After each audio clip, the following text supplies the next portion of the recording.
আরজিকর কাণ্ডে তদন্ত ও বিচারের দাবিতে অনড় ওই কলেজের চিকিৎসক পড়ুয়ারা। কলকাতার নগরপালেরও পদত্যাগের দাবি জানিয়েছেন তারা। বারবার বিভিন্নভাবে একটি ভুল বক্তব্য উদ্দেশ্য প্রণোদিতভাবে তুলে ধরা হচ্ছে যে জুনিয়র ডাক্তারদের কর্মবিরতির জেরে নাকি স্বাস্থ্য ব্যবস্থার বেহাল দশা হয়ে পড়েছে। এমনও বলা হচ্ছে যে কেন্দ্রীয় বাহিনী দিয়ে তো আরজিকর মুড়ে ফেলা হয়েছে, তারপরেও কাজে না যোগ দেওয়ার আর নাকি কোনো কারণ থাকতে পারে না। আমাদের বক্তব্য এই বিষয়ে আমরা স্পষ্ট করতে চাই। প্রথমত, প্রত্যেকটি কলেজে এমার্জেন্সি সহ সমস্ত বিভাগ কিন্তু চালু আছে।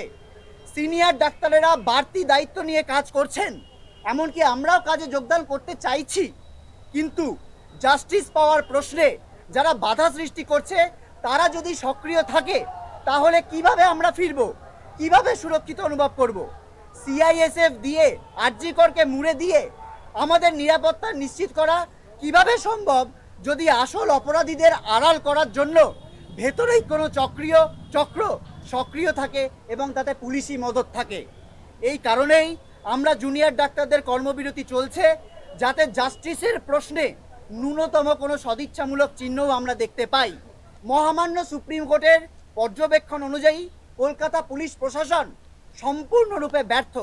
এই ব্যর্থতার দায় নিয়ে পুলিশ কমিশনারকে পদত্যাগ করতে হবে এবং প্রয়োজনে তাকেও বিচার ও তদন্তের আওতায় আনতে হবে। আগামীকাল বিকেল 4:30 মেডিকেল কলেজ প্রাঙ্গণে, কলকাতা মেডিকেল কলেজ প্রাঙ্গণে একটি গণকনভেনশনের ডাক আমরা দিয়েছি।